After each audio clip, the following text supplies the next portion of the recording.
मुंबईमध्ये ऑडिशनच्या नावाखाली 17 मुलांना ओलीस ठेवल्याचा प्रकार घडला। रोहित आर्य नावाच्या व्यक्तीने 17 मुलांना डांबून ठेवलेलं होतं।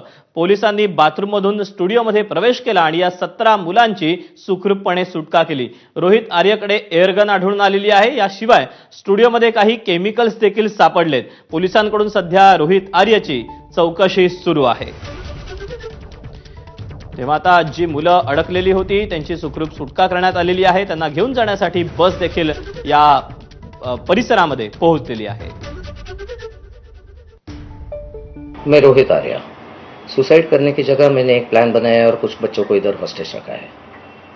मेरे को ज़्यादा डिमांड्स नहीं है, बहुत सिंपल डिमांड्स है, बहुत मॉरल डिमांड्स है, बहुत एथिकल डिमांड्स है। और मेरे कुछ सवाल है। Slightest wrong move from your end will trigger me कि मैं ये पूरा जगह को आग लगा दूं और उसमें मर जाऊं। मैं मर जाऊं या नहीं मर जाऊं, बच्चे अननेसेसरी हर्ट होंगे, ट्रॉमाटाइज्ड डेफिनेटली होंगे। उसकी बातें खत्म होने के बाद मैं खुद ही बाहर आऊंगा। मैं अकेला नहीं हूं, मेरे साथ और भी लोग हैं। कई सारे लोगों को ये परेशानियां है। रोहित आर्या म्हणून आहे आणि याच्या नक्की मागण्या काय होत्या किंवा त्यांचा वेअरअबाउट कुठला आहे याबाबत आता आम्ही तपास करतो।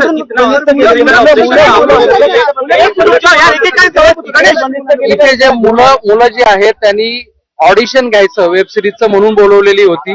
त्यासाठी या सोसायटीचा हॉलही त्यांनी मागितलेला होता आणि जी मुलं ऑडिशनला आली त्यांनाच त्यांनी नंतर मग बंधक बनवून ठेवलेलं होतं। आरोपीचं बॅकग्राऊंड किंवा त्याच्या मागण्या काय होत्या हे आम्ही आता त्याच्याकडून जाणून घेऊ आणि हे सगळं इन्व्हेस्टिगेशन मध्ये खरं तर क्लिअर होईल।